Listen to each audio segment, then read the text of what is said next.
लक्ष्मी नारायण नारायण नारायण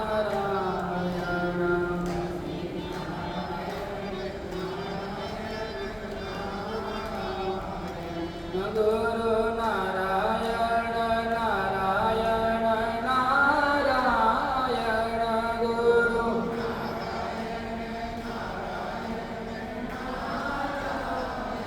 तो शिव नारायण नारायण नारायण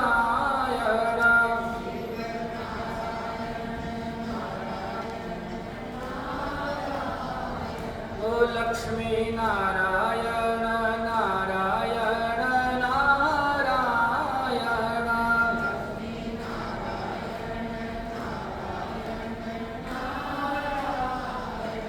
राम नारायण नारायण नारायण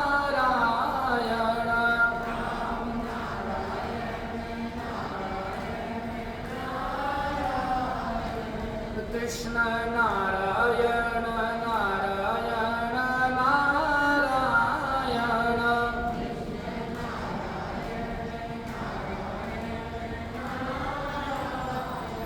श्रीमन नारायण नारायण नारायण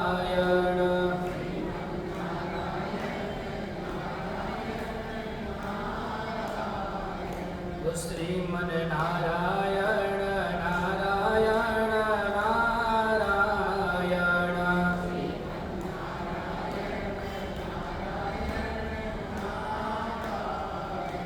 भज मन नारायण नारायण नारायण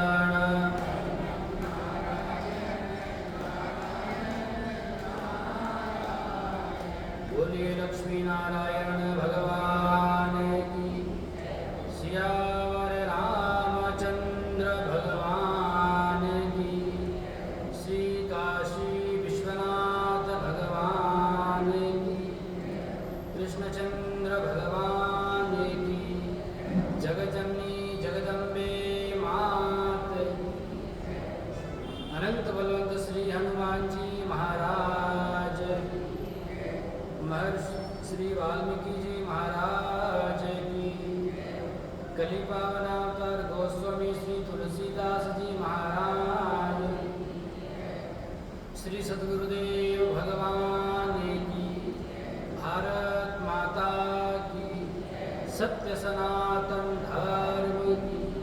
धर्म की अधर्म का प्राणियों में विश्व का गौ माता की गौ हत्या ओम नमः पार्वती पतये हर हर महादेव। अखिल सृष्टि के कारण स्वरूप भक्तवत्सल दीनवत्सल दया सिंधु कृपा सिंधु सच्चिदानंद भगवान परमात्मा के दिव्य चरणों में बारंबार प्रणाम। परम पवित्र इस भारत भूमि को वंदन। भारत भूमि में विद्यमान समस्त देवी देवताओं को प्रणाम। प्रातः स्मरणीय अर्चनीय वंदनीय श्रोत्रिय ब्रह्मनिष्ठ पूज्यपाद श्री सद्गुरुदेव भगवान के युगल चरणों में प्रणाम करते हुए वीर भूमि भक्ति भूमि राजस्थान की पावन धरा में अवस्थित परम धार्मिक नगर ब्यावर के मध्य परम पवित्र श्री गीता भवन के अधिष्ठात्री देवता राधा कृष्ण भगवान के चरण सन्निधि में बैठकर सच्चिदानंद आनंद कंद कौशल्यानंद वर्धन राजेंद्र सरकार के दिव्यादि दिव्य मंगलमय स्वरूप शब्द ब्रह्मप्रिय वांग्मय स्वरूप श्रीमद् रामचरित मानस ग्रंथराज का पावन आश्रय लेकर इस अमूल्य निधि को मानव तन को सार्थक करने के लिए और मानव जीवन का सर्वोत्कृष्ट फल सत्संग प्राप्त करने हेतु समुपस्थित समस्त श्रद्धामयी मातृशक्ति गीता भवन के समस्त न्यासीगण, धर्मानुरागी भक्तजन, सज्जन, बाल गोपाल, आप सभी के हृदय रूपी अंतःकरण में विराजमान उस पर ब्रह्म परमात्मा को सादर प्रणाम। जय श्री राम। आज का दिवस परम पवित्र, परम पावन, परम सौभाग्य का दिवस है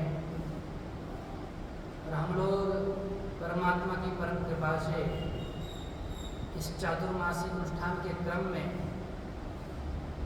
दिव्य भगवान की कथा का रसास्वादन कर रहे हैं। सर्वप्रथम तो हमारा देश है, क्योंकि जहाँ हम सुरक्षित रहते हैं, संयमित रहते हैं, व्यवस्थित रहते हैं, हमको किसी भी कार्य को करने के लिए किसी से पूछने की आवश्यकता नहीं है। सभी प्रकार की स्वतंत्रताएं प्राप्त हैं, चाहे विचार की हो, मन की हो, कार्य की हो,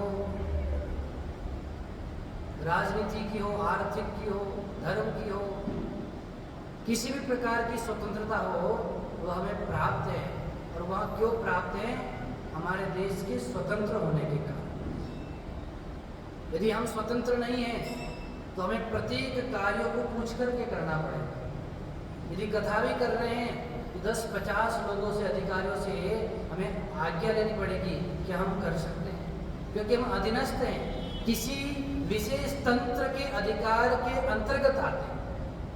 लेकिन हमारे ऐसे महान योद्धा, महान क्रांतिकारी, अमर बलिदानी, समस्त प्रकार के पूर्वज जितने भी थे, उन सभी के पुरुषार्थ से, परिश्रम से, उन सब के बलिदान से, उन सब की योजनाओं से, उन सब के विचारों से, उन सब ने जो अपने जीवन में इतना कष्ट सहन किया, उसी के फलस्वरूप आज हम स्वतंत्र हैं।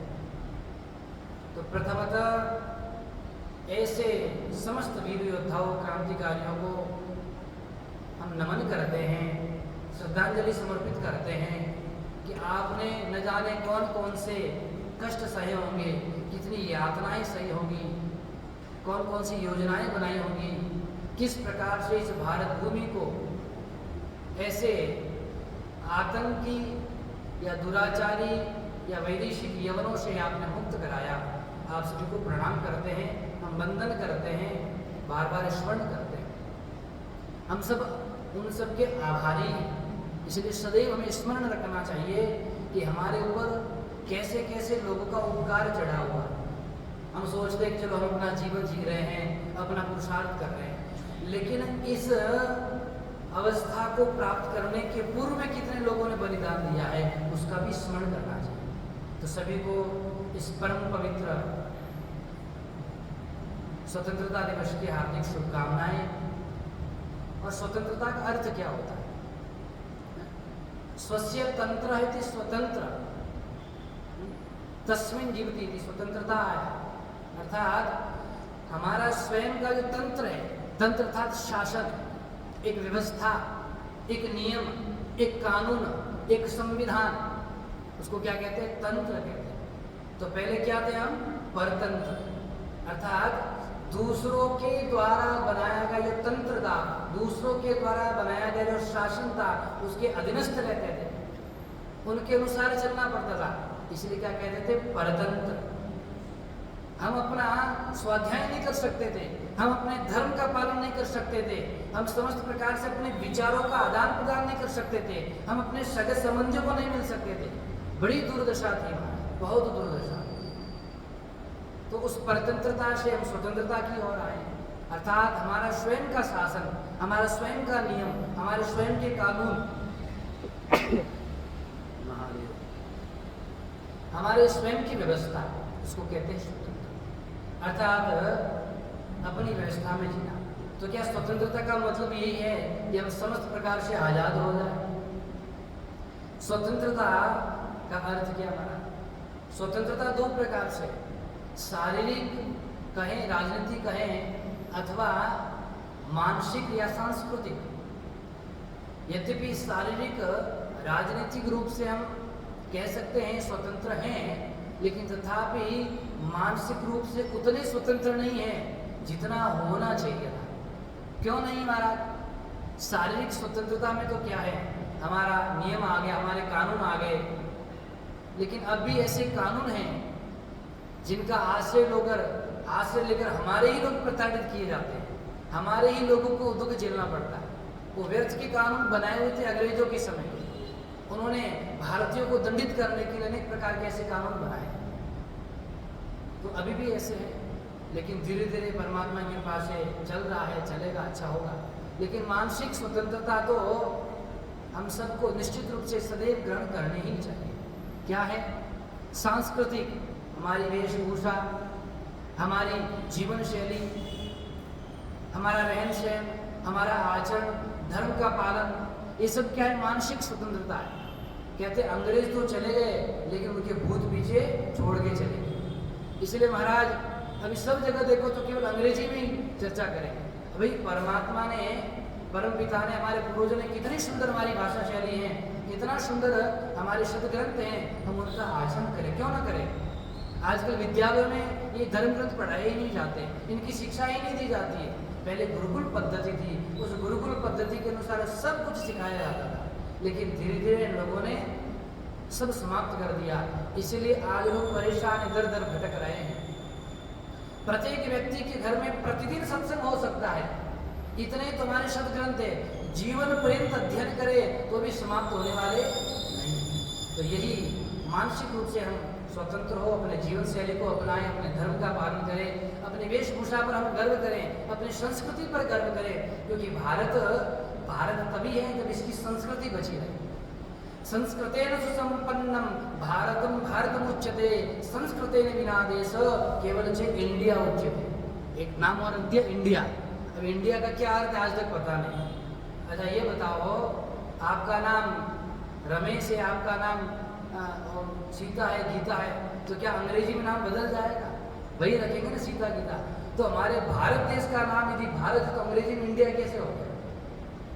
तो इस प्रकार से भारत तभी भारत कहलाएगा जब संस्कृति से संपन्न होगा, अपने संस्कारों से संपन्न होगा, अपने जितना वैभव है, हमारा संस्कृति ही तो है। आजकल आप जो कितना सुंदर वेशभूषा पहन करके आई है, ये हमारी संस्कृति है, ये हमारा गर्व है, ये हमारा स्वाभिमान है। तो इस परम पवित्र भाव से हम लोग भी मानसिक रूप से भी स्वतंत्र हो और अपने धर्म का आचरण करें, अपने जीवन शैली को सुंदर बनाए, सहज बनाए। इतना क्या करके स्वतंत्र रहने की आप सभी को हार्दिक शुभकामनाएं। और इसी उपलक्ष्य में हम अपने परम पवित्र भगवान के उस दिव्य परमात्मा भी अवतार ले रहे हैं इस भूमि का भार हरण करने के लिए, इस भूमि को राक्षसों से स्वतंत्र करने के लिए। कितना सुंदर संयोग है, परमात्मा भी अवतार लेते हैं। कल हम लोगों ने बड़ा सुंदर विचार किया, यज्ञ हुआ, यज्ञ के अनंतर खीर का पान हुआ और कुछ समय पश्चात सभी रानियां गर्भवती हो गई। अर्थात परमात्मा किस रूप में आए?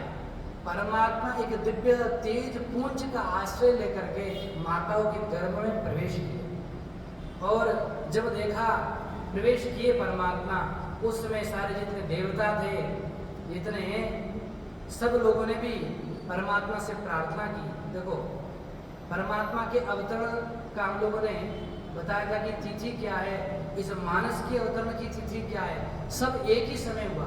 परमात्मा का अवतरण भी उसी तिथि को, उसी बार, उसी नक्षत्र, उसी लग्न और उसी महीने में, और ये रामचरितमानस भी उसी में प्रकट हुई है। तो परम पवित्र भाव से परमात्मा इस परम पवित्र चैत्र मास के शुक्ल पक्ष की 9वीं तिथि को, है ना, परमात्मा प्रकट होते मंगलवार के दिन। और सब ओर से जब परमात्मा ने देखा कि सब सुंदर हैं, जितनी ऋतुएं थी सब ऋतुओं ने अपना अपना कार्य संभाला। समस्त प्रकार से ऐसा लग रहा है चारों ओर वसंत ऋतु आई है। वसंत ऋतु प्रकट होकर के चारों ओर हरियाली, मंद सुगंध, अत्यंत दिव्य भाव से पूरा वातावरण दिव्य हो गया। ये समस्त सृष्टि परमात्मा के अवतरण की प्रतीक्षा कर रही है। क्यों प्रतीक्षा कर रही है? क्योंकि उस असुर राज रावण से क्या करना है महाराज? सबको स्वतंत्र होना है, त्राही त्राही कर रहे हैं। तो सारे जो देवता थे, अब परमात्मा जब देखें जो लगन ग्रहवार तिथि सकल भय अनुकूल चर अरु अचर हर्षजुत राम जन्म सुख। अब जितने नक्षत्र तिथि वार लग्न सब अनुकूल हो गए तब परम पवित्र भाव से परमात्मा नवमी तिथि मधुमास पुनीता जय सिया राम जय सिया राम सकल स्पर्श विजित हरि प्रीता जय सिया राम जय। मध्य दिवस अति शीतल धामा जय सिया राम जय जय। पावन काल योग विश्रामा जय सिया राम जय। परम पवित्र भाव से चैत्र का महीना है महाराज और नवमी तिथि शुक्ल पक्ष की और उसी के क्या अत्यंत अभिजीत मुहूर्त में परमात्मा प्रकट होने के लिए बिल्कुल तैयार हो गए। लेकिन उससे पहले देवता जो हैं उन देवताओं ने क्या किया, परमात्मा की स्तुति की थी और स्तुति करने के अंतर कहाँ गए, निज निज धाम चले गए। और निज निज धाम का तात्पर्य क्या है, कहते हैं जैसे परमात्मा माता जी के गर्भ में उस तेज पुंज के रूप में गए, सारे देवताओं ने विनती की, सारे देवता गए और उन्हें विनती की, कहा सुर समूह विनती करी पहुँचे निज निज धाम जग निवास प्रभु प्रगटे अखिल लोक विश्राम। जैसे परमात्मा माता जी के घर में प्रवेश किए, सारे ऋषि मुनि देवता यति यक्ष गंधर्व किन्नर और यहाँ पर आनंद मनाने लगे और ऊपर आकाश से भगवान महादेव भी गान करने लगे और परमात्मा के पास आने लगे। क्यों आ रहे हो बताऊंगा मैं आगे। सब देव चले महादेव चले महादेव चले ले बुलन के हार आगो राघव सावरिया। सब देव चले महादेव चले महादेव चले ले बुलन के हार आगो राघव सावरिया आओ राघव सावरिया। शिव शंकर ने आगे बढ़कर डमरू बजाया, शिव शंकर ने आगे बढ़कर डमरू बजाया, शिव शंकर ने आगे बढ़कर डमरू बजाया। गंधर्वों ने ताल मिलाकर प्रभु की स्तुति गाया, गंधर्वों ने ताल मिलाकर प्रभु की स्तुति गाया। सब हर्षि रहे मेघ बरसि रहे मेघ बरसि रहे अमृत के फुहारे आओ राघव सावरिया। सब हर्षि रहे मेघ बरसि रहे अमृत के फुहारे आओ राघव सावरिया। सब परमात्मा से प्रार्थना करने लगे, प्रभु अब सब अनुकूल हो गया है, अब आप पधारिए आइए।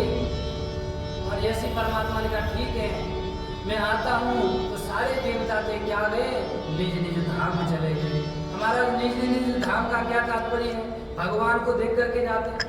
परमात्मा जब अवतरित हो रहे हैं तो परमात्मा का जब अवतार होता, अवतार होने के बाद में वहाँ आराम से जाते, पहले जाने की क्या आवश्यकता है।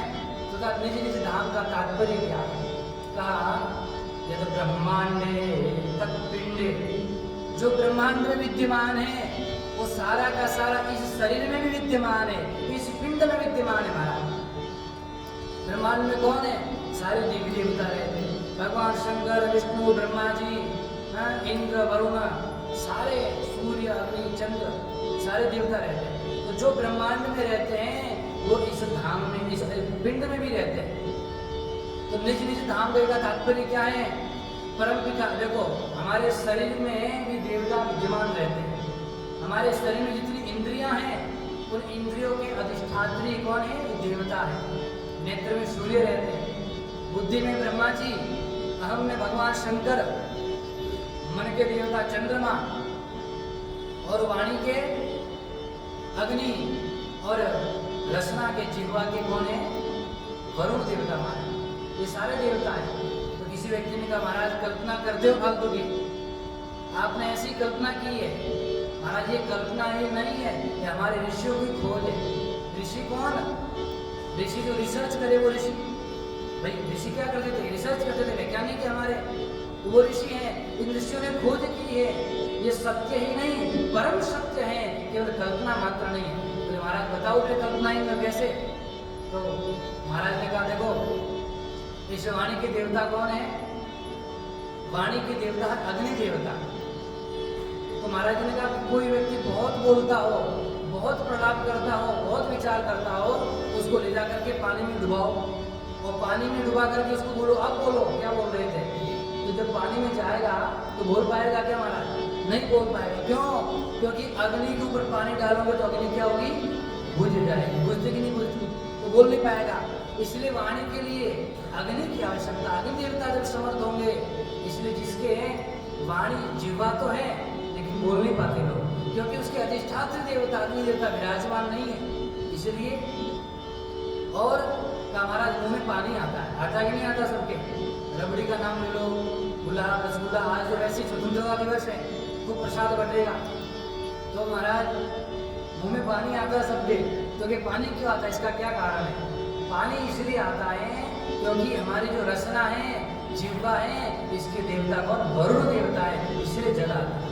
तो सबकी खोज की है, ये परम सत्य है। इसलिए प्रत्येक इंद्रिय में देवता विराजमान है। तो जो जो इंद्रिय के देवता हैं, देवता बड़े प्रसन्न हो गए और परमात्मा से विनती करने लगे, प्रभु सूर्य सर्व विनती करी। मैंने विनती करी प्रभु आप आज्ञा दे तो आपके अंगों में हम चले जाए।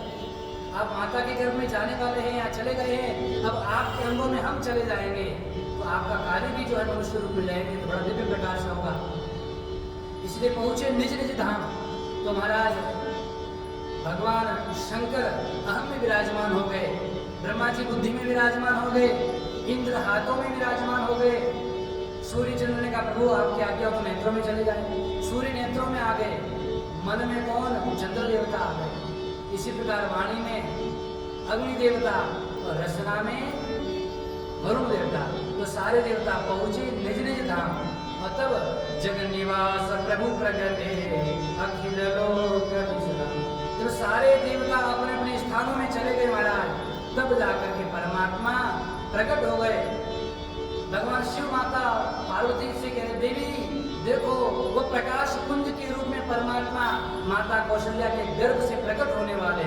भय प्रकट कृपाला दीन दयाला कौशल्या हितकारी हर्षित मतारी मुनि मनहारी अद्भुत रूप विचारी लोचन अभिरामा घन श्यामा निज आयुध भुज चारी भूषण वन माला नयन विशाला शोभा सिंधु धरारी कर धुरी कर जोड़ी स्तुति तोरी के विधि करो अनंता माया गुण ज्ञाना तीत अमाना वेद पुराण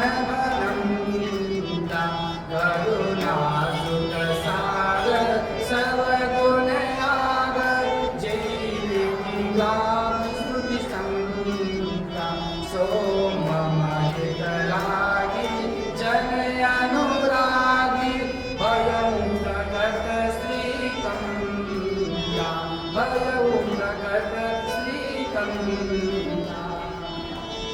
देखो परमपिता परमात्मा जो है अब पूरी गायब हो गई, तो रुकना है। परमात्मा प्रकट हो रहे थे। ब्रह्मांड निकाया निगमित काया रोम रोम प्रतिवेद कहे मम उर सोवासी यम उपहासी सुनत थी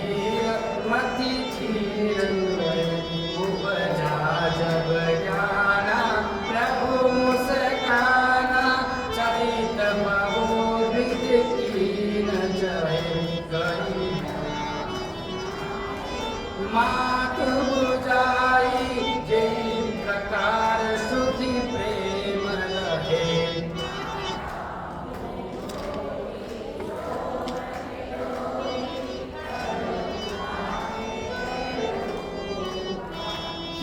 जैसे सुशीला अति प्रियशीला यशुन परमय अनुरूपा सुनि भजन सुजाना रोदन गाना कोई मालक सुर भूपा यह चरित जे गावै हरि पद पावै तेन परई भवकूपा तेन परई भवकूपा तेन परई भवकूपा।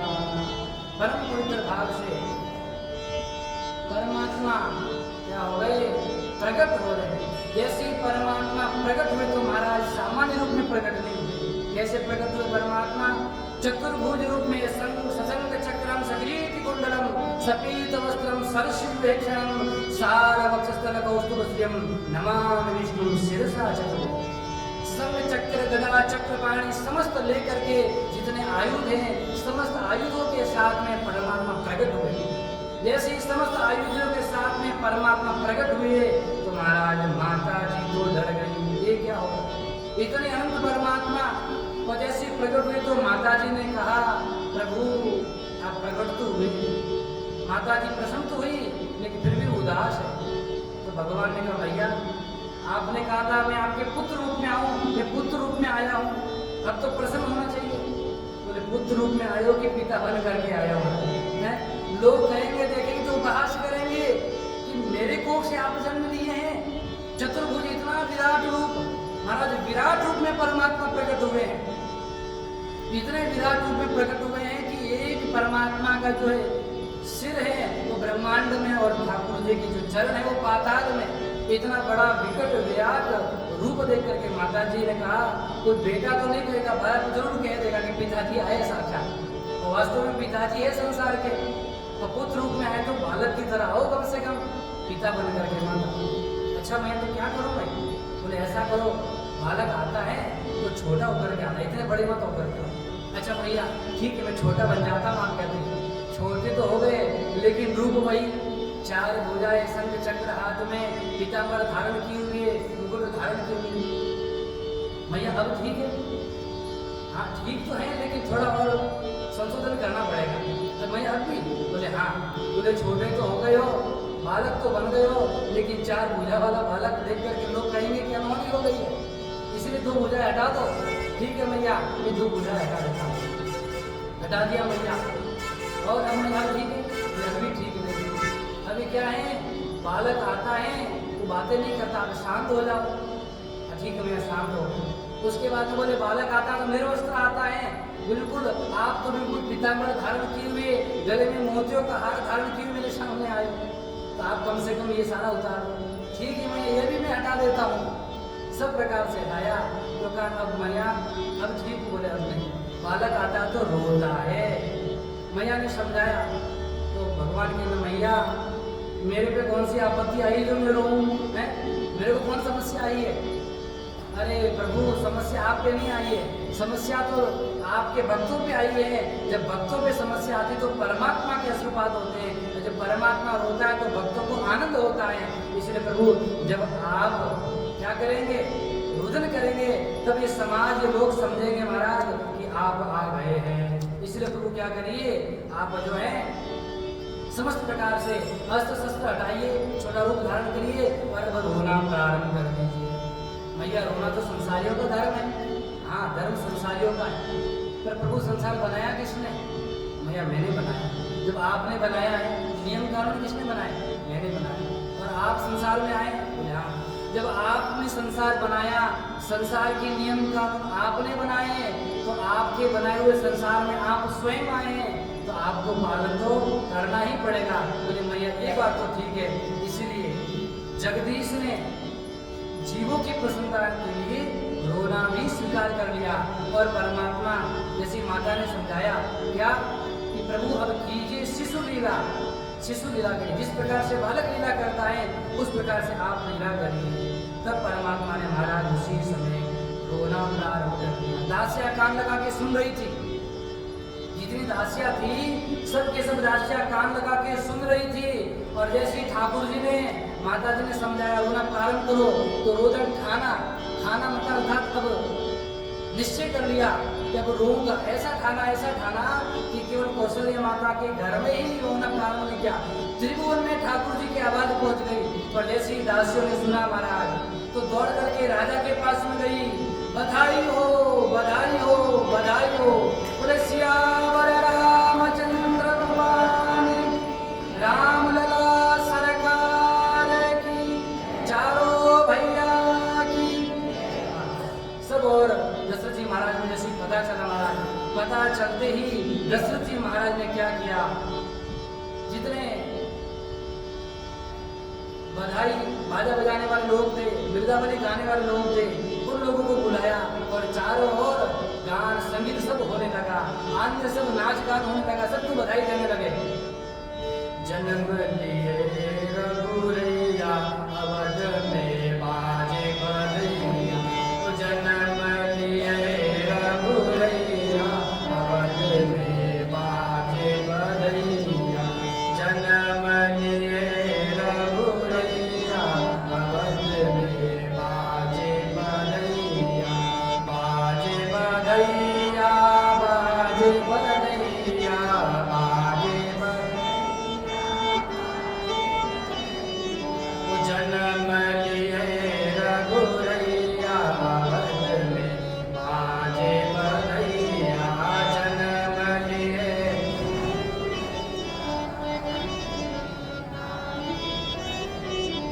धन्य अवधपुर धन्य महाराजा, धन्य अवधपुर, धन्य धन्य तीनों मैया, ओ धन्य धन्य तीनों मैया, अवध में बाजे बधैया, अवध में बाजे बधैया, जन्म लिए रघुरैया अवध में बाजे बधैया, जन्म।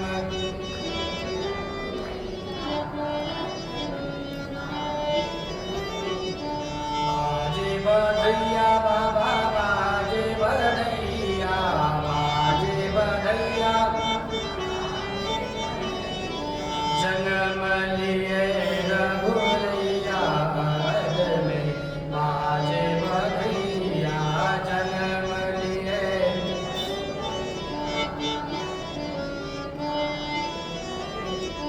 केहू लुटावेला अन्न धन सुनवा, केहू लुटावेला अन्न धन सुनवा, अन्न धन सुनवा, केहू लुटावे धेनु गैया, केहू लुटावे धेनु गैया, अवध में बाजे बधैया, जन्म लिए रघुरैया अवध में बाजे बधैया, जन्म लिए।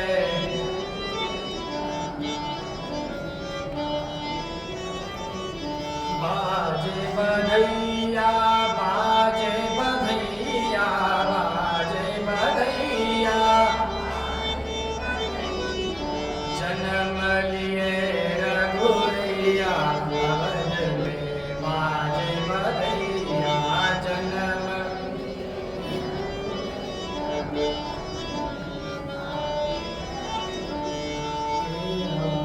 राजा लुटावेला अन्न धन सुनवा, राजा लुटावेला अन्न धन सुनवा, अन्न धन सुनवा, राजा लुटावेला धेनु गैया अवध में बाजे बधैया, जन्म लिए रघुरैया अवध में बाजे। बंदी जन बिरदावली गावे, बंदी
क्या कर रहे ऋषि मुनि सब लोग? वेद मंत्र मुनि वृंद पढ़त, वेद मंत्र मुनि वृंद पढ़त, वेद मंत्र मुनि वृंद पढ़त, गलियन गलियन बाज बजत, गलियन गलियन बाज बजत, ओ सब नाचे लोग लुगैया, सब नाचे लोग लुगैया, अवध में बाजे बधैया, जन्म लिए रघुरैया, अवध में बाजे जन्म लिए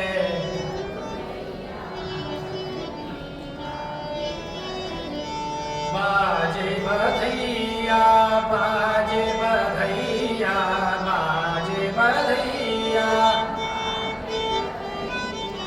जन्म लिए रघुरैया, अवध में बाजे बधैया, जन्म लिए रघुरैया, अवध में बाजे बधैया।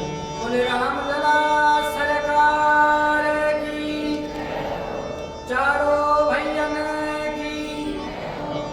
जब ठाकुर जी का जन्म हुआ, चारों ओर केवल आनंद ही आनंद। राजा दशरथ तो फूले नहीं समा रहे हैं। जो व्यक्ति सामने आ रहा है, जो छोटा बड़ा बालक बूढ़ा वृद्ध सब सामने आ रहे हैं, जो मन इच्छा उनके हाथ में वही उनको दे दे रहे महाराज। अवध में आनंद जय रघुवीर लाल की, अवध में आनंद जय रघुवीर लाल की, अवध में आनंद जय रघुवीर लाल की, अवध में आनंद जय। कौन को दियो हाथी घोड़ा, कौन को दियो पालकी, कौन को दियो हाथी घोड़ा, कौन को दियो पालकी, कौन को दियो हाथी घोड़ा, अवध में आनंद जय रघुवर लाल की, अवध में आनंद। किसको हाथी घोड़ा किसको दिया, पालकी किसको दी? छोरन को हाथी घोड़ा, बूढ़न को पालकी, छोरन को हाथी घोड़ा, बूढ़न को पालकी, छोरन को हाथी घोड़ा, बूढ़न को पालकी, अवध में आनंद भयो जय रघुवर लाल की, अवध में आनंद भयो जय रघुवर लाल की, जय जय रघुवर लाल की, जय कौशल्या लाल की, जय रघुवर लाल की, जय कौशल्या लाल की, अवध में आनंद भयो जय रघुवर लाल की।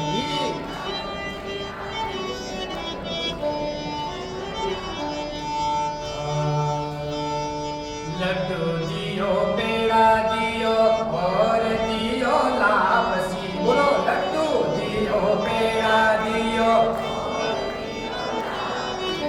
लड्डू दियो पेड़ा दियो और दियो लापसी, लड्डू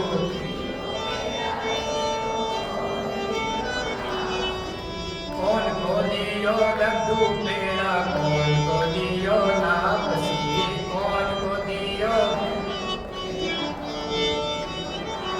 किसको लड्डू दिया, किसको पेड़ा दिया, किसको लापसी दी है? इसमें बड़ा सुंदर बताया। कौन को दियो लड्डू पेड़ा, कौन को दियो लापसी, कौन को दियो लड्डू, अवध में आनंद भयो जय रघुवर लाल की, अवध में जय रघुवर लाल की, जय दशरथ लाल की, जय रघुवर लाल की, जय रघुवर लाल की, जय केकई लाल की, जय रघुवर लाल की, जय रघुवर लाल की, जय सुमित्रा लाल की, जय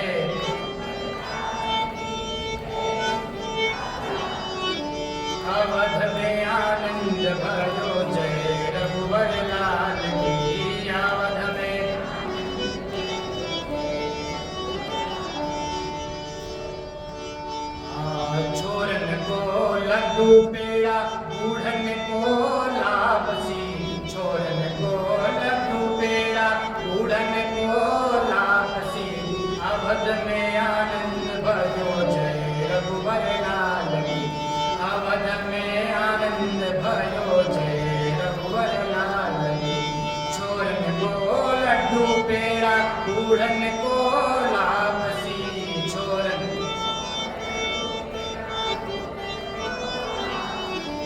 अवध में आनंद भयो जय करुणा लाल की, अवध में आनंद जय रघुवर लाल की, जय रघुवर लाल की, जय कौशल्या लाल की जय।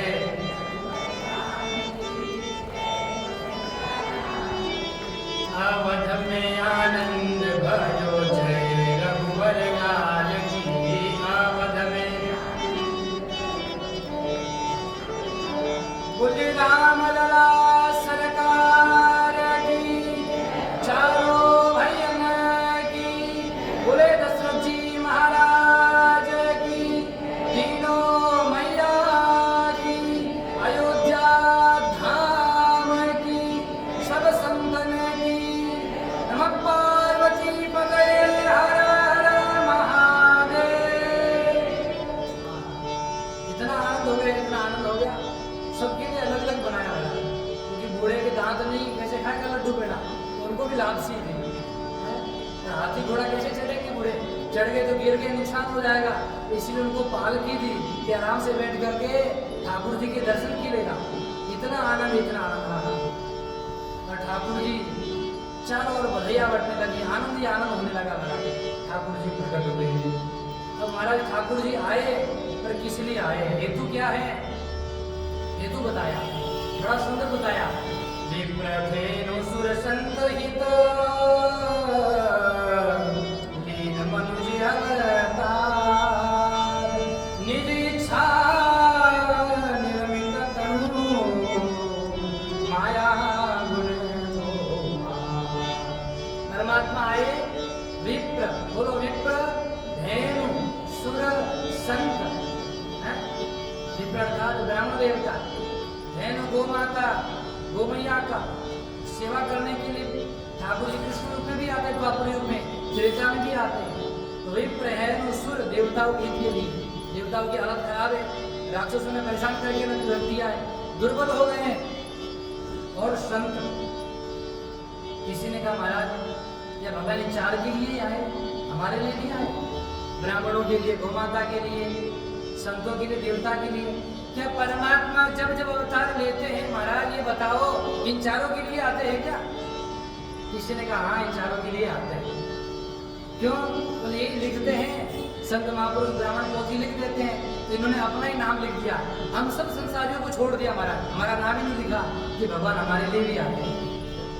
जैसे प्रश्न करने वाले वैसे उत्तर देने वाले। महात्मा जी के पास में आए, महात्मा जी से प्रश्न किया महाराज ऐसा बोले, ऐसा नहीं, वास्तविक रूप में कैसा है, क्या भगवान संसारियों के लिए नहीं आते? बोले परमात्मा संसारियों के लिए तो आए हैं, तुम्हारा तो इन्हीं का नाम लिखा है, संसारी का नाम कहाँ लिखा है? भक्तों हमारा नाम कहाँ लिखा? हमारा नाम लिखा ही नहीं है, आप झूठ मत बोलो, आप इन्हीं का पक्ष ले रहे हो। संत जी ने कहा सुनो देखो, संसार का मूल कारण कौन है? धर्म की स्थापना कैसे होगी? संसार चलेगा कैसे? संसार को चलाने के लिए मूल चार स्तंभ यही है। कौन? विप्र धेनु सुर संत, यही चार स्तंभ हैं। इन चारों स्तंभों पर ही सनातन वैदिक धर्म टिका हुआ महाराज। बोले कैसे? विप्र देवता है, ब्राह्मण देवता महाराज। देखो ये चार ही क्या है? चार पुरुषार्थ हैं। मानव को क्या प्राप्त होने चाहिए? चार पुरुषार्थ। और चार पुरुषार्थ क्या है? धर्म, अर्थ, काम और मोक्ष। सब धर्म का पालन करना चाहते हैं, सबको अपने जीवन में धर्म चाहिए, पुण्य कमाना चाहते हैं, सबको अर्थ चाहिए, सबको कामनाएं हैं, कामनाओं की पूर्ति करनी है, और सब चाहते हैं कि मोक्ष हो जाए। तो ये विप्र धेनु सुर संत हित, ये चारों ही पुरुषार्थ हैं, धर्म, अर्थ और काम, मोक्ष। कैसे चारों पुरुषार्थ महाराज? कहा विप्र से क्या होगा? क्या जीवन में यदि धर्म की प्रतिष्ठा है, हमको जीवन में अपने धर्म की प्रतिष्ठा करनी है, तो कैसे होगी? जब हम अपने जीवन में ब्राह्मण देवता को श्रद्धा पूर्वक भगवत भाव से, परमात्मा के स्वरूप भाव से उनको क्या मान करके समस्त प्रकार से प्रतिष्ठित करेंगे, उनको क्या आदर देंगे, सम्मान देंगे, श्रद्धा रखेंगे, आस्था रखेंगे, और जब भी देवताओं को बुलाएं तो ऐसा समझे कि परमात्मा ही इनके रूप में आए, तो इस प्रकार से क्या होगा, हमारा धर्म प्रतिष्ठित हो जाएगा। और ब्राह्मण क्या करते हैं, हमें धर्म के प्रति जोड़ते हैं, क्योंकि परमात्मा ने धर्म का स्वामित्व किसको दिया है, ब्राह्मणों को दिया है, विप्रों को दिया है धर्म का स्वामित्व। इसीलिए अधिकतर आप देखेंगे कोई भी पूजा पाठ करना हो, यहाँ तक कि हमारा जीवन का जन्म से लेकर के अंतिम संस्कार, जितने 16 संस्कार होता है, जन्म से मृत्यु पर्यंत सारे 16 संस्कार में विप्र की आवश्यकता होती है। बिना विप्र के कोई संस्कार आप कर नहीं सकते। इसलिए धर्म का स्वामित्व परमात्मा ने स्वयं विप्र देवता को दिया है। इसलिए विप्र देवता को आदरपूर्वक आप रखेंगे, उनका अनुसरण करेंगे। जो स्वयं धर्म में प्रतिष्ठित हैं, जो धर्म का पालन करते हैं, त्रिकाल संध्या करते हैं, अपना जीवन आचरण युक्त हैं, सदाचार से युक्त हैं, ऐसे विप्रों का यदि अनुसरण करेंगे, अनुगमन करेंगे, तो वह विप्र आपको धर्म के प्रति ले जाएगा, आपके जीवन में धर्म की प्रतिष्ठा होगी। इसलिए विप्र देवता क्या है, धर्म स्वरूप है। परमात्मा ने कहा मैं धर्म की प्रतिष्ठा के लिए आया हूँ, इसलिए प्रत्येक व्यक्ति के जीवन में यदि धर्म प्रदान करता हूँ तो विप्र देवता के माध्यम से, इसलिए धर्म प्राप्त होगा। अच्छा महाराज, धर्म के बाद धर्म अर्थ कैसे प्राप्त होगा, कि गौ माता की सेवा करने से, गौ माता क्या है, स्वयं भक्ति स्वरूप है, गौ माता में भक्ति होगी, गौ माता की सेवा करेंगे, गौ माता का पालन करेंगे, तो उससे अर्थ की प्राप्ति होगी। जो सज्जन, जो व्यक्ति आप देखते हैं जीवन में, जिसने गौ माता के प्रति श्रद्धा रखी हो, विश्वास रखा हो, आस्था रखी हो, निष्ठा रखी हो, तो ऐसे अनेक उदाहरण हैं, उनके जीवन में कभी अर्थ की कमी नहीं आई है। साक्षात गौ माता समस्त अर्थ प्रदान करती है। और जो लोग कहते हैं महाराज सेवा नहीं हो पाती है, अरे गौ माता स्वयं अपनी सेवा के अनुकूल इतना पदार्थ तो हमें दे ही देती हैं कि उससे अधिक हमें प्राप्त हो जाता है। बड़ी बड़ी गौशालाएं खुली हैं, लोग सेवा करते हैं, और आजकल तो सरकार भी अनुदान दे रही है। तो गौ माता की सेवा से क्या होगा, अर्थ प्राप्ति होगा, अर्थ जीवन में आएगा। जो गौ माता की सेवा करता है उसके जीवन में कभी अर्थ की कमी नहीं होती है। धर्म, अर्थ और काम, तो कामना की पूर्ति कैसे होगी। प्रत्येक मनुष्य के जीवन में अनेक कामनाएं हैं, उन कामनाओं को पूर्ण करना है, तो कामना कैसे पूर्ण होगी। तो महाराज कामना की पूर्ति के लिए क्या करो, यज्ञ अनुष्ठान करो, देवताओं को प्रसन्न करो, क्योंकि हमारे प्रत्येक इंद्रिय में देवता रहते हैं। तो कामना की पूर्ति के लिए इंद्रियों में भी बल चाहिए। जब यज्ञ करोगे, अनुष्ठान करोगे, हवन करोगे, देवताओं का आहुति दोगे, तो देवता बलवान होंगे, और देवता जब बलवान होंगे तो निश्चित रूप से आपकी कामना भी पूर्ण करेंगे। तो विप्र, धेनु, सुर और संत, हमारा धर्म आ गया जीवन में, अर्थ आ गया, कामना पूर्ति हो गई। अब बाद में क्या चाहिए, मोक्ष का। मोक्ष की इच्छा है तो संत के पास में जाइए। इसलिए विप्र, धेनु, सुर, संत, यही मनुष्य के जीवन में चारों पुरुषार्थों को प्रदान करने वाले हैं, और इसी के रूप में परमात्मा आते हैं। तो परमात्मा हमारे लिए ही तो आते हैं, हमको ही तो चाहिए धर्म, अर्थ, काम और मोक्ष। इसलिए जिसके जीवन में महाराज ये चारों हैं, इन चारों के प्रति आदर है, उसके जीवन में धर्म, अर्थ और काम की क्या हो जाती है, मोक्ष की प्रतिष्ठा हो जाती है, अंतिम में जाकर के मुक्ति को भी प्राप्त कर लेता है। इसीलिए विप्र, धेनु, सुर, संत सब, और आनंद ही आनंद है महाराज।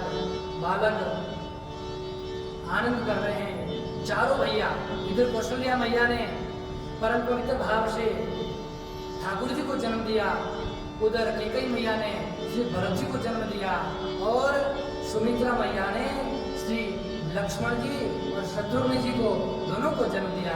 इसलिए चारों भैया से पूरा नगर भवन आनंदित हो गया। केवल नगर भवन ही नहीं, संपूर्ण विश्व आनंदित हो गया कि ठाकुर जी अब हमारे कष्ट को हरने के लिए क्या कर गए, प्रकट हो गए, आ गए। चारों ओर आनंद ही आनंद छा रहा है। तुरंत दशरथ जी महाराज ने जैसी समाचार प्राप्त हुआ, आनंद मनाया, और आनंद मनाने की उसी बीच में सर्वप्रथम समाचार किसको दिया, गुरुदेव भगवान को समाचार दिया। गुरुदेव के पास में गए, गुरु वशिष्ठ गयमुहकार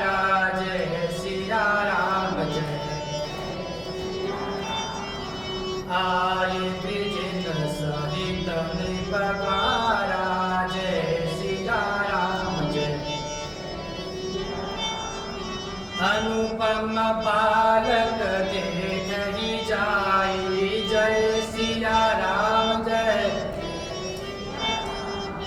रूप राशि गुण कहि न सिराई। जय सिया राम जय। गुरु वशिष्ठ जी को बुलाया और वे आकर के ब्राह्मणों के साथ में आए और वेद मंत्रों के साथ में घोष करने लगे, आशीर्वाद देने लगे और देख करके इतने आनंदित हो गए। आहा, इतना अनुपम, इतना दिव्य, इतना प्रसन्नचित्त बालक जीवन में कभी नहीं देखा। दिव्य तेज से संपन्न है। और उन्होंने महाराज आए और नंदी मुख श्राद्ध होता उसको जाकर किया, जाकर संस्कार किया। तो पश्चात संपूर्ण वन में आनंद ही आनंद हो गया। जितनी माताएं थी उन्होंने आकर के आरती उतारी लोगों ने और निछावर इत्यादि सब दी और ठाकुर जी के गुण को गाने लगे। सब आनंदित होने लगे। और इधर कुछ समय पश्चात, समय के बाद में समय जब हुआ उस समय महाराज क्या हुआ, भगवान शिव माता पार्वती से कह रहे हैं कि देवी, इस प्रकार जब ठाकुर जी जन्म लिए उस समय ऐसा लगा, जिस समय सूर्य देवता थे तो ऐसा लग रहा था 1 मास पर्यंत साक्षात सूर्य देवता वहीं रहे। मास दिवस कर दिवस भा मरम न जाने को, रथ समेत रवि था दिशा का बनने। तो महाराज सूर्य भगवान रथ पर बैठे हुए ऐसे नजर थक गए हैं और रात्रि इंतजार कर रही हैं कि मेरी बारी कब आएगी, मैं ठाकुर जी का दर्शन कब करूंगी। तो ये रहस्य किसी को पता नहीं चला। ऐसा लगा कि सूर्य देवता 1 मास पर्यंत में ठाकुर जी के दर्शन के लिए रहे। और इधर भगवान शिव कह रहे, देवी ठाकुर जी की लीला हो रही, बाल लीला हो रही है। देखो सूर्य भगवान ने भी चोरी की, 1 मास पर्यंत वही रुके, पर देवी मैंने भी एक चोरी की है। अच्छा प्रभु आपने चोरी की है? बोले प्रभु मैंने सुना तो है कृष्ण भगवान चोरी करते हैं, माखन चुराते हैं, चित्त चुराते हैं राघव जी, लेकिन आपने भी चोरी की है। आपको तो मैं चोर नहीं समझती हूँ, आपने कौन सी चोरी की है? देवी वो मैंने अभी तक छिपा के रखा था, मैंने भी चोरी की है। क्या चोरी की है? और कहो निज चोरी।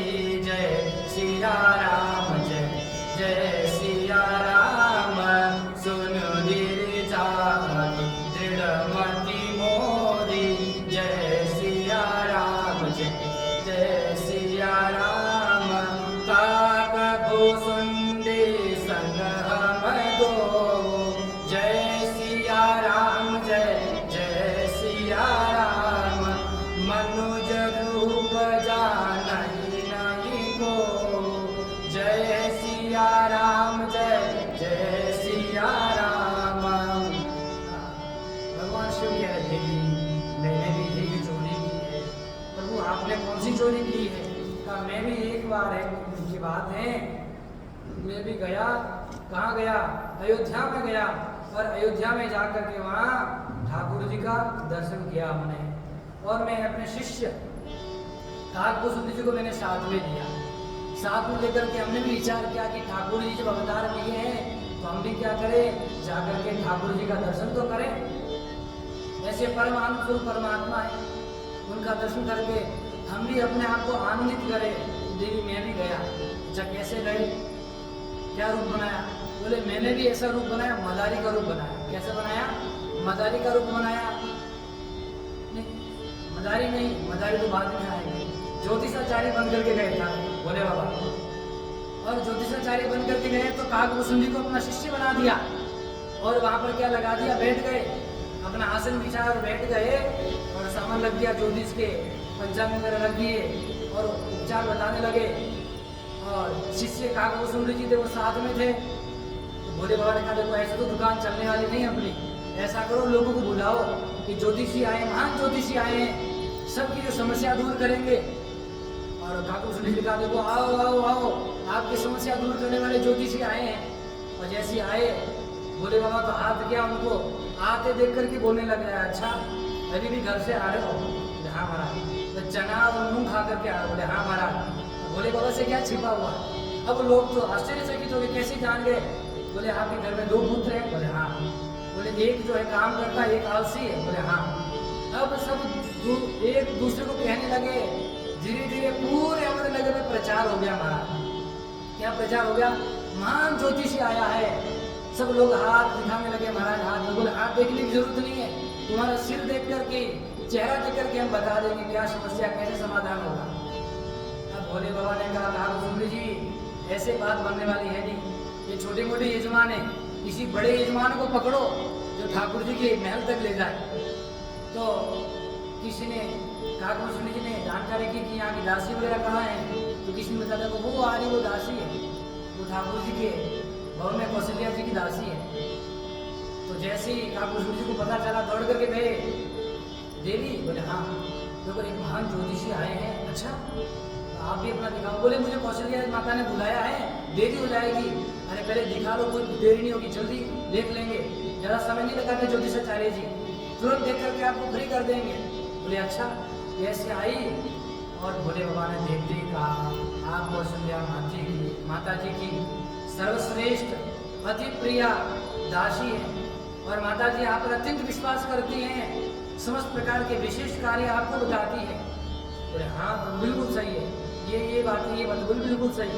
अब उसको पकड़ लिया। अब भोले बाबा ने कहा ठाकुर शिष्य अब काम हो जाएगा। अब यजमान पकड़ में आ गया। अब ये जाएगी माता कौशल्या को बात कहेगी और जा करके सारी खबर सुनाएगी। वो दासी गई भवन में और माता कौशल्या के पास में जाकर के कहने लगी मैया मैया। बोले हाँ। लेकिन बहुत बड़ा ज्योतिषाचार्य आया, महान ज्योतिषाचार्य जो देख के सब कुछ बता देते हैं। तो मैया ने कहा देखो अभी तो हमारे लाला छोटे हैं, इनकी कुंडली बनी नहीं है, कैसे देखेंगे। बोले मैया कुंडली की जरूरत ही नहीं है, वो तो उनके हाथ देख करके सिर देख करके बता देंगे, सारी ज्योतिष विद्या का बड़ा ज्ञान है, सब कुछ बता देंगे। अच्छा बोले बुलाओ। अब कहा कुसुंडी जी देखे कि दासी दौड़ी दौड़ी आ रही है। भोले बाबा समझ गए हो गया काम। तो भोले बाबा ने कहा तो चलो। कहा कुसुंडी जी कह रहे बाबा इतनी बड़ी दुकान खोली, इसका क्या, दुकान कौन संभालेगा, हम चले जाएंगे। तो भोले बाबा ने कहा दुकान किसी ने खोली है, ठाकुर जी के पास जाने के लिए तो खोली है। अब ठाकुर जी का बुलावा आ गया है तो दुकान बंद करो और दर्शन के लिए चलो। जिसके लिए दुकान खोली महाराज वो जब मिल रहा है तो दुकान का क्या काम, जिस हेतु से खुली थी वो काम हो गया। चलो झोला झंडा उठा करके अपनी झोली पकड़ो तुम और चलो मेरे पीछे पीछे। दासी भेजे अब द्वार पर खड़ा करके बोले रुक जाओ। बोले क्यों। बोले यहाँ पर रनिवास में क्या है, पुरुषों का आना वर्जित है, यहाँ वर्जित है। अब मैं माता से पूछ तो लूँ, आपको आज्ञा देंगे तो मैं बुलाऊंगी।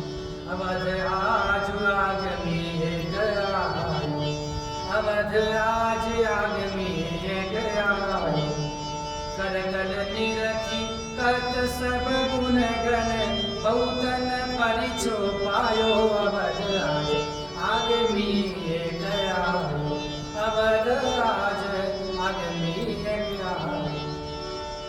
मैया से पूछा मैया, फिर पूछने गई मैया रनिवास में तो पुरुषों का प्रवेश निषिद्ध है, कैसे बुलाए। बोले हाँ बात तो सही, ठीक है रहने को मत बुलाओ। तो दासी कहती है भैया पुरुषों का प्रवेश निषिद्ध है, यहाँ तो बालक के तो वृत्त हैं, ये तो आ सकते हैं। बोले हाँ ठीक है बुला दो। जैसी दासी बुलाने गई महाराज, फिर दासी ने कहा कि एक ही आओ। कौन देखता है। तो भोले बाबा ने कहा मैं देखता हूँ ज्योतिष विद्या। तो ठीक है आप ही अंदर आओ। अच्छा आप ही अंदर आओ। तो भोले बाबा जैसे जाने लगे महाराज, तो कहा कुसुंडी जी ने कहा प्रभु कहाँ जा रहे हो मुझे छोड़ करके। बोले देखो जिसके भाग्य में जो होता है उसको मिलता है, आपके भाग्य में दर्शन नहीं है इसलिए आपको मिलने वाला नहीं है। अच्छा ये बात है। अब देखो ज्यादा आप चतुराई मत करो, ज्यादा चतुराई की आपने तो मैं बता दूंगा झोले में क्या सांप बिच्छू भर के आए हो, भोले बाबा हो दर्शन के लिए जा रहे हो, सब पोल खोल दूंगा। अब भोले बाबा ने कहा क्या करें, हमारा गड़बड़ हो गया। उससे पहले काकभूषुंडी जी ने अपनी चाल चली। तो काकभूषुंडी जी ने कहा क्या कहा कि देवी ठाकुर जी तो छोटे हैं। बोले हाँ छोटे हैं। तो छोटे तो उनके हाथ भी छोटे छोटे होंगे। बोले हाँ हाथ भी छोटे छोटे होंगे। तो हाथ की रेखाएं भी छोटी छोटी होंगी। बोले हाँ। तो ये तो बूढ़े हैं, इनको तो दिखता नहीं है। हाँ, अब मैं देख लूंगा, हाथ की छोटी छोटी रेखा मैं देख लूंगा, इसलिए मुझे ले जाओ। तो दासी ने कहा ठीक है बूढ़े बाबा आप यहीं रहो, इनको ले जाती हो। भोले बाबा ने कहा चेला बड़ा चतुर निकला, मुझे छोड़ के जा रहा। तो अब जो है नाग वसूली जी कह रहे, बड़े ज्योतिषाचार्य बन रहे थे, भाग्य का खेल, बड़ी बातें कह रहे थे। अब मेरा भाग्य पर बोले बैठे रहो भाई यहाँ पर। अब भोले बाबा ने कहा मामला गड़बड़ हो जाएगा, तब क्या करें? तब भोले बाबा ने कहा देखो सही बात कहा, ठाकुर जी छोटे छोटी छोटी रेखा है ये देखेंगे, लेकिन उस ज्योतिष रेखा को देख करके फल मैं बताऊंगा। फल कौन बताएगा? फल बताने वाला मैं हूँ, ये मेरा शिष्य देखेगा। संग सुशिष्य सुनत कौशल्या संग सुशिष्य सुनत कौशल्या भीतर भवन बुलायो। जब भोले बाबा ने कहा कि मैं हाथ देखूंगा और ये क्या करेगा, ये हाथ देखेगा और मैं फल बताऊंगा, रेखा देख करके मुझे बताएगा, इसलिए दोनों का जाना अति आवश्यक है। फिर वापस गई मैया के पास, मैया दो है। भैया ने कहा दो है तो देखो एक को बुला लो। नहीं भैया ऐसा नहीं, तो बोले रहने दो। तो दासी कहते हैं कि मैया क्या बूढ़ो बड़ो प्रामाणिक ब्राह्मणो शंकर नाम सुहायो। भैया वो बूढ़ा ब्राह्मण बड़ा प्रामाणिक है, अपना शंकर नाम बताता है। और उनके साथ में संग सुशिष्य सुनत कौशल्या भीतर भवन बुलायो। माता ने कहा ठीक है बुला दो, कोई दिक्कत नहीं। मैया ने जैसे बुलाया, बुला करके तुरंत माता ने ऐसे ज्योतिषाचार्य का सुंदर आसन दिया। आसन दे करके पांव पखारे, चरण पखारे और बैठाया आसन पर। और जैसे ही बिठाया महाराज, पांव पखारी पूज दियो आसन असन बसन पहिरायो। भोले बाबा का बढ़िया स्नान ध्यान करके आओ, नए वस्त्र पहनो, मेरे ठाकुर जी को स्पर्श करोगे तो बढ़िया से नए वस्त्र पहनाए, सुंदर से ठाकुर सुंदर जी को और भोले बाबा को, और आसन पर बिठा करके हाथ पैर पखारे। और उसके बाद में चारों भैया को, चारों जो ठाकुर जी हैं उनको भोले बाबा के चरणों में रख दिया हमारा। तो भोले बाबा तो दर्शन के लिए गए थे कि दर्शन हो जाएगा, स्पर्श हो जाएगा, उसी में आनंद हो जाएगा। जैसे ही माता जी ने ठाकुर जी के चरणों में, भोले बाबा के चरणों में ठाकुर जी को रखा, भोले बाबा कंपित हो गए, आश्चर्यचकित हो गए। अरे बाबा ये क्या हो रहा है, ठाकुर जी मेरे चरणों में। और ठाकुर जी को मन ही मन कह रहे बाबा ठाकुर जी ये तो गड़बड़ बात है, ये अच्छी बात नहीं है, मैं दर्शन के लिए आया हूँ, ये क्या लीला कर रहे हो? बोले बाबा ये तो सब देखना पड़ेगा, आगे आगे देखते जाओ क्या लीला करता हूँ। मेरी मैया की इच्छा है और मैया की इच्छा के आगे तो मेरी भी नहीं चली, तो आपकी कहाँ से चले आ रही, इसलिए चुपचाप हो रहा है, देखते जाओ बस, और कुछ करने की आवश्यकता नहीं हमारा। मेरे चरण चामु चार्यो सुत। अब जब चरणों में रख दिया, भोले बाबा तो पीछे हो गए। मैया कह रही बाबा कहाँ हो रहे पीछे, आशीर्वाद दो बच्चों को, अंदर बुलाया है तो ऐसी थोड़ी बुलाया, हाथ रखो बाबा हमारे बच्चों के सिर पे। अच्छा घर में कोई महात्मा आते हैं तो मैया क्या करती है, महाराज जी बच्चे के सिर पे हाथ रख दो। महाराज जी नहीं नहीं मैं दूर से ठीक हूँ। महाराज जी क्या दिक्कत है, परेशानी है क्या?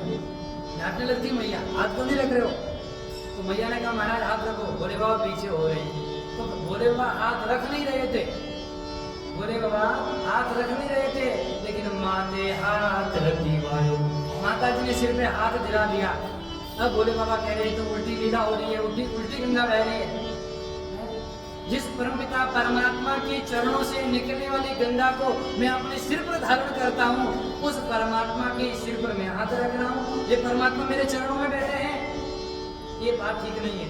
जिनके पद से निकसी सुरसरी शंकर जटा समाई, ओ जटा शंकरी नाम पढ़ो है, जटा शंकरी नाम पढ़ो है, त्रिभुवन तारणाई। ये जटा शंकरी है, ठाकुर जी की चरण कमल से निकली, मैंने सिर पे धारण की है, इसलिए जटा शंकरी कहलाती है। उल्टी गंगा ठीक नहीं है, प्रभु जी ऐसा मत करो। ठाकुर जी ने कहा देखो बाबा तो यहाँ चुपचाप रहो, ज्यादा बोलने की आवश्यकता नहीं है, मैया जो कह रही है करते जाओ। भोले बाबा ने कहा इसका बदला मैं लूंगा, समय आने पर बदला लूंगा, जैसे लीला कर रहे हो करते जाओ। क्या बदला लोगे, कब लिया? तो परमात्मा ने बदला लिया था जब हनुमान जी बन करके आए।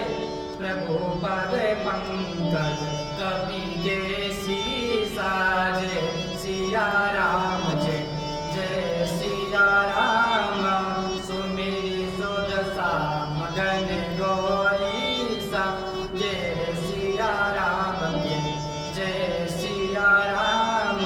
बार बार प्रभु चाई उठावा, जय सिया राम जय जय सिया राम। प्रेम मगन ते उद्धवन भावा, जय सिया राम जय जय सिया राम। जब हनुमान जी बने था भोले बाबा, उस समय भोले बाबा ने क्या किया, साष्टांग प्रणाम करके ऐसे चरणों में गिर गए महाराज, बार बार प्रभु चाहे उठावा। रामचंद्र जी बार बार उठाना चाह रहे हैं पर अब चरणों से उठ नहीं रहे हैं। एक ठाकुर जी का मैं बदला लूंगा, तो हनुमान जी के अवतार में आकर के चरणों में पूर्ण गिर गए। ये ठाकुर जी की लीला है। इस प्रकार से भोले बाबा ने लीला की। भोले बाबा तो अंदर गए, हाथ देख रहे, मैया ने कहा हाथ देख करके बताओ। बड़ा सुंदर से भविष्यवाणी प्रारंभ कर दिया कि मैया जन्म प्रसंग कहियो, कौशिक निश्चय स्वयं बड़े गायो। बड़ा ठाकुर जी का जन्म प्रसंग कहा, और ठाकुर जी जब प्रकट हुए चतुर्भुज रूप में प्रकट हुए, बोले ठीक है रुक जाओ, आगे का बता। मैया को इच्छा क्या होती है कि मेरे बाल को विवाह कब होगा, है सबसे पहली इच्छा होती है कि मेरे बेटे का विवाह कब होगा, यही जानना चाहती है। तो भोले बाबा ने सारी लीला सुनाई। बालपन जो लहे रहे तो लोलुप नयन आगे। बालपन से जो लीला की, सारी लीला को ठाकुर जी ने बताया। और होत ही किशोर मुनि के कौशिक ले जाए। बोले मैया जैसे किशोर होंगे, गुरुकुल से पढ़ करके आएंगे, तो कौन? कौशिक ले जा रहे, कौशिक ऋषि आएंगे, ले जाएंगे उनको, और बाद में वहां जाकर के क्या करेंगे, क्या करने वाले? असुर संहार करेंगे। और असुर संहारी सुर कार्य संहारी, असुरों का संहार करेंगे तो देवता को कार्य सफल करेंगे। और उसके बाद में पुनि गौतमतिया को तारी जग जस पावे। फिर परम पवित्र भाव से अहिल्या जो गौतम जी की प्रिय नारी थी, उसका क्या करेंगे, तारण करेंगे, उद्धार करेंगे। और तत्पश्चात शिव धनुष को तोड़ेंगे और स्वयंवर होगा। ये संपूर्ण जो लीला भोले बाबा ने सुनाई एक एक करके, और इतना सुना करके क्या कहा, सीता जी का स्वयंवर हो जाएगा। स्वयंवर करके ठाकुर जी आएंगे अयोध्या में, और अयोध्या में आकर के बहुत दिन पर्यंत क्या करेंगे, आनंद करेंगे। बहुत दिन अवध में आनंद करे भैया, बहुत दिन आनंद करेंगे। भैया के आगे तो बताओ, आगे क्या होगा? फिर का बहुत दिन अवध में आनंद करे, दो बार, तीसरी बार बोले आगे क्या करेंगे, बहुत दिन अवध में आनंद करे। बोले आगे तो बताओ, अब आगे मामला सब गड़बड़ है। भोले बाबा ने सोचा आगे का यदि वनवास की लीला से बता दिया तो यहाँ जो दक्षिणा मिलने वाली है उसकी बजाय जो है यहाँ से भगा दिया जाएगा, सारा मामला गड़बड़ हो जाएगा यहाँ से। अब क्या करें? अब जो है उसको छिपाना पड़ेगा। माता जी को यहीं तक बताओ, आगे बताने की आवश्यकता नहीं। बहुत दिन अवध में आनंद करें, आगे आगे की आगे, हाँ आगे की बात फिर आगे बताएंगे। आगे की बात आगे बताएंगे भैया, पहली बार थोड़ी आए, फिर बुलाना, फिर कभी बार बार आएंगे। अब आपने बुला दिया है, अब तो आते ही रहेंगे। जब हम आते रहेंगे तो फिर जब कभी आएंगे तब पूछ लेना, सारी बात आज ही जान लोगे क्या? किसी के घर ब्राह्मण देवता जाते हैं तो व्यक्ति पूछ रहा हमारा सब बता दो। ब्राह्मण देवता कहते एक उपाय तो करो, आगे का आगे बताएंगे। छोटी सी दक्षिणा में सारा काम करा दोगे महाराज, आगे जब आएंगे तब और कराना। तो भोले बाबा ने कहा आगे की बात आगे बताएंगे। अब इतना ठीक है, फिर बुलाना, फिर आएंगे। अब इतना कह करके भोले बाबा को बढ़िया से मैया ने मिलाई दी, और ठाकुर जी का दर्शन करके भोले बाबा प्रसन्न है, और भोले बाबा का दर्शन करके ठाकुर जी प्रसन्न है। इस प्रकार भोले बाबा ने कहा यह मैंने जाकर के चोरी की, छुप करके, और किसी को नहीं बताया था देवी, आज आपके सामने बता रहा हूँ ताकि धीरे धीरे सारे जगह को पता चले मैं भी चोर हूँ भगवान के दर्शनों का, भगवान के ठाकुर जी के चरणों का चोर मैं भी हूँ। इस प्रकार माता जी को ठाकुर जी ने चरित्र सुनाया। और अब धीरे धीरे जो बाल लीला होती है उन बाल लीलाओं को हम कुछ बाल लीलाओं का अनुश्रवण करेंगे। उसके बाद में धीरे धीरे ठाकुर जी का दिव्य चरित्र है उस लीला को आगे बढ़ाएंगे। आज कथा को यही विराम। आज ठाकुर जी ने जन्म लिया और कल आज त्रेता युग है। आज कौन सा युग है? कल द्वापर युग आ जाएगा। तो बोले रामलीला सरकार की। ठाकुर जी भी जो है इस भूमि को राक्षसों से स्वतंत्र करने के लिए अवतरित हो गए। और आज भारत का भी स्वतंत्र दिवस है। और आज परम पवित्र भाव से श्रोत्रिय ब्रह्मनिष्ठ प्रातस्मरणीय आचरण वंदनीय हमारे पूज्य गुरुदेव भगवान का भी अवतरण दिवस है। तो गुरुदेव भगवान के चरणों में प्रणाम। और आज अपने नागर जी का भी जन्म दिवस है, इनको भी बधाई। तो आज सबका शुभ अवसर आज ही प्राप्त हो गया। बड़े सौभाग्यशाली हम लोग हैं। बोले काशी विश्वनाथ भगवान की, सच्चिदानंद भगवान की, सियावर रामचंद्र भगवान की, श्री कृष्णचंद्र भगवान की, जगजननी जगदम्बे माते, अनंत बलवंत श्री हनुमान जी महाराज, महर्षि श्री वाल्मीकि जी महाराज की, कलिकावनाकर गोस्वामी श्री तुलसीदास जी महाराज, श्री सद्गुरुदेव भगवान की, सत्य सनातन धर्म की, अधर्म का, प्राणियों में, विश्व का, गौ माता की, गौ हत्या